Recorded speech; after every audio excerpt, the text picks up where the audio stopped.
نحمدہ ونصلی علی رسولہ الکریم اما بعد۔ السلام علیکم ورحمۃ اللہ وبرکاتہ۔ تمام دوستوں، بزرگوں، بہنوں اور بیٹیوں اور عزیز طلباء کرام کو طب صدیقی یوٹیوب چینل پر خوش آمدید۔ عزیز ساتھیوں، آج کا میرا موضوع ہے بادی بواسیر کی پیتھالوجی اور علاج۔ بادی بواسیر، جسے ریح البواسیر اور ریاح البواسیر بھی کہتے ہیں، یہ بادی بواسیر دراصل سوداوی بلغمی مزاج مخاطی اعصابی میں پیدا ہوتی ہے۔ اس کا تعلق غدد جاذبہ یعنی کنیکٹیو ٹیشو سے ہے، اور یہ سودا کی کیمیاوی تحریک ہے جس میں سودا بکثرت پیدا ہونے کے ساتھ ساتھ جسم میں جمع بھی ہو رہا ہے۔ اس جمع شدہ غیر طبیعی سوداوی مادے کے اندر تعفن اور خمیر در خمیر کے عمل سے خنازیری صحت سیکروفولوسس پیدا ہوتا ہے، جس کی وجہ سے بواسیر پیدا ہوتی ہے۔ میری تحقیق کے مطابق اسی خنازیری زہر سے خنازیری گلٹیاں، لائپوما اور کارسینوما کی گلٹیاں اور ہر قسم کے مسے اور موقع بواسیری مسے، حتیٰ کہ بگندر اور کینسر جیسے امراض خبیثہ پیدا ہوتے ہیں۔ اور میری ریسرچ کے مطابق خنازیری زہر ہی بواسیری زہر ہے۔ طب یونانی کی قدیم کتب میں اس زہر کے بارے میں وضاحت نہیں ملتی، اور نظریہ مفرد اعضاء کے حاملین اسے عضلاتی یعنی وات کی تحریک کا مرض اور عضلاتی زہر کو ہی بواسیری زہر سمجھتے ہیں۔ آن دی ریکارڈ دنیا میں سب سے پہلے یہ ریسرچ میں پیش کر رہا ہوں کہ بواسیری زہر سکیولر ٹیشوز، قلب و عضلات کی عضلاتی یعنی وات کی تحریک کا زہر نہیں ہے، بلکہ بواسیری مادہ اور بواسیری زہر دراصل کنیکٹیو ٹیشوز غدد جاذبہ یعنی سوداوی تحریک کا زہر ہے۔ لہٰذا اچھی طرح ذہن نشین کر لیں کہ بواسیر سوداوی مرض ہے۔ بواسیر اپنی جتنی بھی شکلیں بدلے، درجات بدلے، مسے اور موقعوں کی جتنی بھی اقسام ہوں، بواسیر بادی ہو یا خونی، ناسور ہو یا بگندر یا کینسر، یہ سب خنازیری زہر سودا کی تحریک سے ہے۔ بواسیر کے سوداوی مرض ہونے کا ثبوت 1000 سال قبل لکھی گئی طب یونانی کی سب سے مستند کتاب القانون فی الطب شیخ الرئیس ابو علی سینا میں موجود ہے، اور 7 صدیاں قبل لکھی گئی معالجات طب یونانی کی سب سے مستند کتاب الاسباب والعلامات المعروف شرح اسباب علامہ نجیب الدین سمرقندی میں موجود ہے۔ یہ 2 بڑے اور مستند حوالے پیش کر دیے ہیں۔ باقی تمام مستند طبی کتب کے اندر بھی بواسیر کو سوداوی مرض ہی لکھا ہوا ہے۔ لہذا کنفرم کر لیں اور ذہن نشین کر لیں کہ بواسیر کے مکمل علاج کے لیے سوداوی مادے اور اس کے خنازیری زہر کو مد نظر رکھ کر مرض کی پیتھالوجی کے مطابق علاج کریں گے تو بواسیر کے علاج میں کبھی بھی ناکامی نہیں ہوگی اور بواسیر کا مکمل خاتمہ ہو جائے گا۔ بادی بواسیر کی پیتھالوجی، جیسا کہ میں نے عرض کیا کہ بادی بواسیر مخاطی اعصابی یعنی سودا کی کیمیاوی تحریک سر تر سے شروع ہوتی ہے، اور غدد جاذبہ کی مشینی تحریک مخاطی عضلاتی تک درجات مرض کے لحاظ سے اس میں کمی بیشی ہوتی رہتی ہے۔ مریض اگر مخاطی اعصابی اغذیہ زیادہ کھائے تو کیمیاوی تحریک، اور اگر مخاطی عضلاتی اغذیہ زیادہ کھائے تو مشینی تحریک میں اس کی علامات کم و بیش ہوتی رہتی ہیں، اور مرض کی پیتھالوجی کا یہ الٹا سیدھا سرکل تب تک چلتا رہتا ہے جب تک اس کا اصولی اور مزاجی علاج نہیں کیا جاتا۔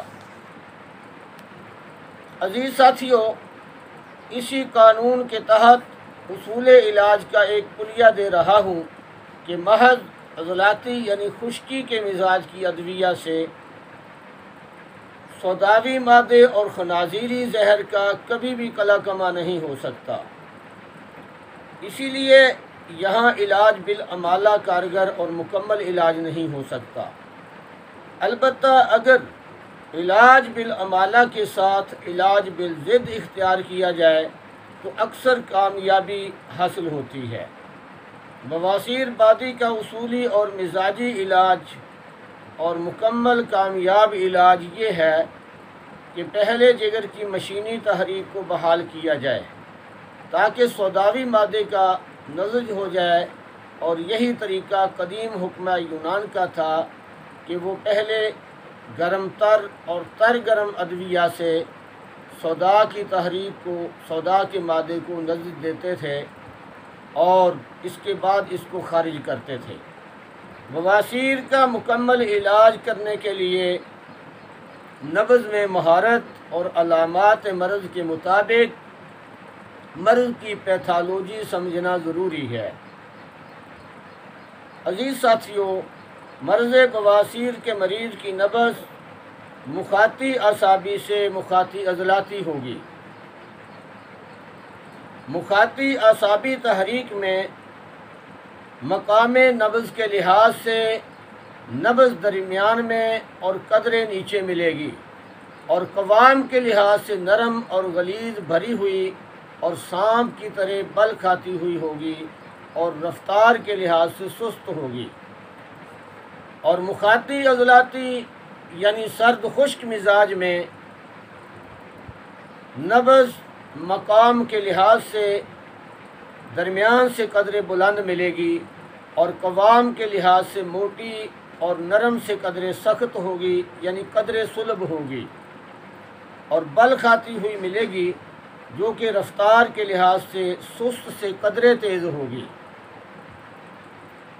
سوداوی مریض کے جسم کا رنگ سیاہی مائل ہوگا یا فیکا ہوگا، اور اس کے منہ کا ذائقہ کسیلا ہوگا یا بکھٹا ہوگا، اور اس کا پیشاب یا تو گہرا زرد سرخی مائل ہوگا یا نیلگوں ہوگا۔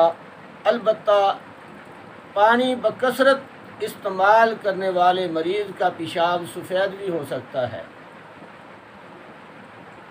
بادی بواسیر کے مریض کی علامات۔ بادی بواسیر کے مریض کے عموماً مسے نہیں ہوتے، لیکن بعض دفعہ بالکل چھوٹے مسے دانہ مسور کے سائز کے مقعد کے اندرونی جانب ہوتے ہیں۔ بادی بواسیر کے مسے ہوں یا نہ ہوں، اس کو خون بالکل نہیں آتا، نہ خون نہ پیپ۔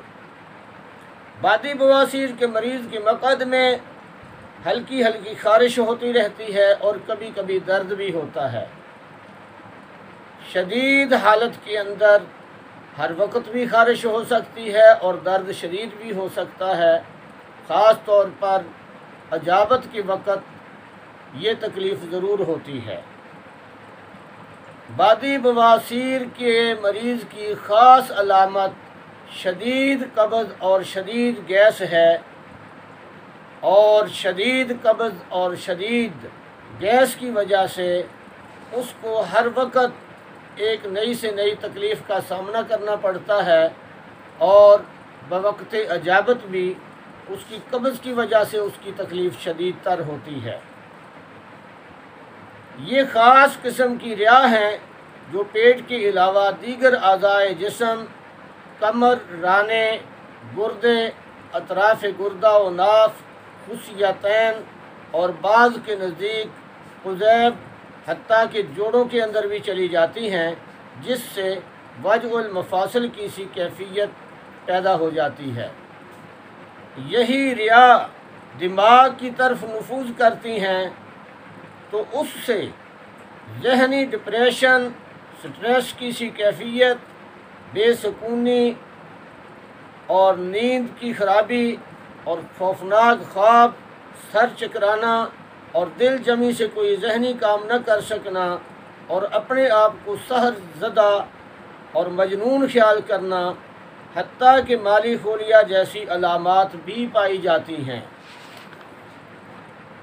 بادی بواسیر کی اس خاص قسم کو علامہ نجیب الدین سمرقندی نے الاسباب والعلامات میں اور ان کی اتباع میں تقریباً تمام نامور طبی مصنفین نے ریح البواسیر کا نام دیا ہے۔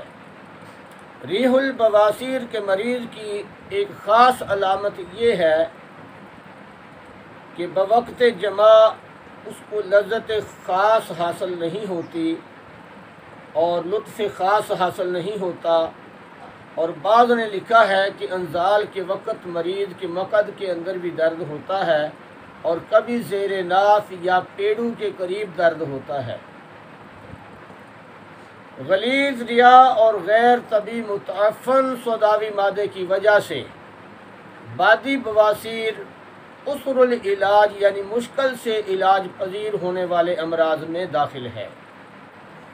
اپنے آئندہ لیکچر میں انشاءاللہ العزیز خونی اور بادی بواسیر کا اصولی اور مزاجی علاج اور اپنے خاندانی مجرب معمول مطب نسخہ جات بھی پیش کروں گا۔